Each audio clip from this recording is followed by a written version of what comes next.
Today in Atlanta, Georgia, we're diving into some of the most significant and controversial stories making waves in our city. Welcome to the City Report with Dean Bark in Atlanta, Georgia. I'm your host, Dean Bark, bringing you the news around town with my usual dose of wit and wisdom. All right, let's dive in. First up, we have a heartbreaking story from the Dixie Hills neighborhood in northwest Atlanta. Two teens have been charged in the tragic shooting death of 7-year-old Zoe Price. On February 24, 2026, following a dispute that escalated from a phone argument, Preston Smith, 19, and Stephen Richardson, 17, allegedly opened fire on a home on Tiger Flowers Drive. Zoe Price and her mother were caught in the crossfire. Sadly, Zoe succumbed to her injuries at Grady Memorial Hospital. The Atlanta Police Department, led by Chief Darren Shearbaum, emphasized their commitment to solving crimes against children, which eventually led to the arrests of Smith and Richardson. The community has rallied in support of Zoe's family, who have started a GoFundMe to cover funeral expenses, raising nearly $20,000.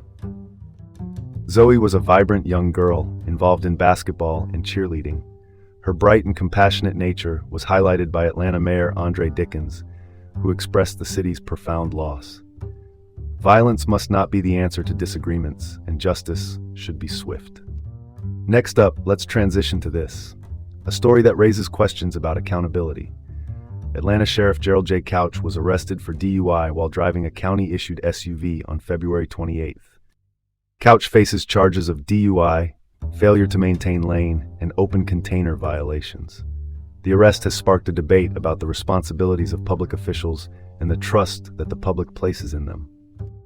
As Couch was booked into his own county jail and later released on bond, it's clear that the issue of accountability is at the forefront. Public officials should be held to higher standards and face the consequences of their actions. Shifting gears, we have a story from the legal archives. Sidney Dorsey, the former DeKalb County Sheriff convicted of orchestrating the murder of his political rival Derwin Brown in 2000, has died in prison at the age of 86.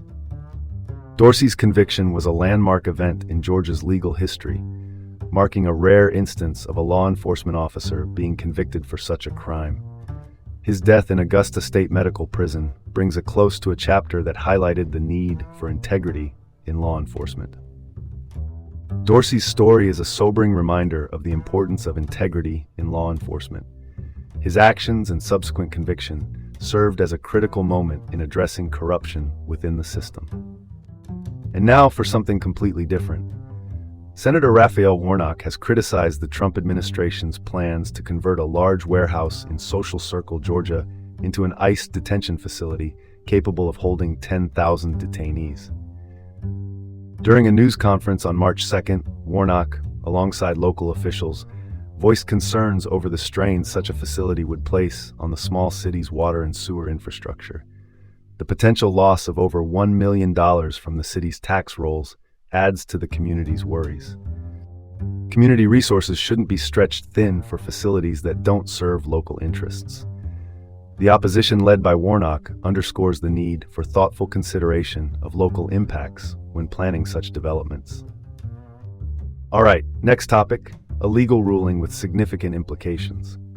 A Fulton County judge has ruled that Georgia's parole board can consider Stacey Ian Humphrey's clemency request, despite a board member stepping aside due to impartiality concerns. Humphreys, sentenced to death for the 2003 murder of 2 real estate agents in Cobb County, sought clemency, leading to this legal decision. The ruling ends a temporary halt on his execution process, allowing the board to evaluate his request. Impartiality is crucial for fairness in our legal processes. The decision highlights the delicate balance needed to maintain integrity in judicial proceedings. And that's where we'll leave it for today. Thank you for tuning in to the City Report with Dean Bark. Stay informed and join us tomorrow for more news from around Atlanta. Until then, take care.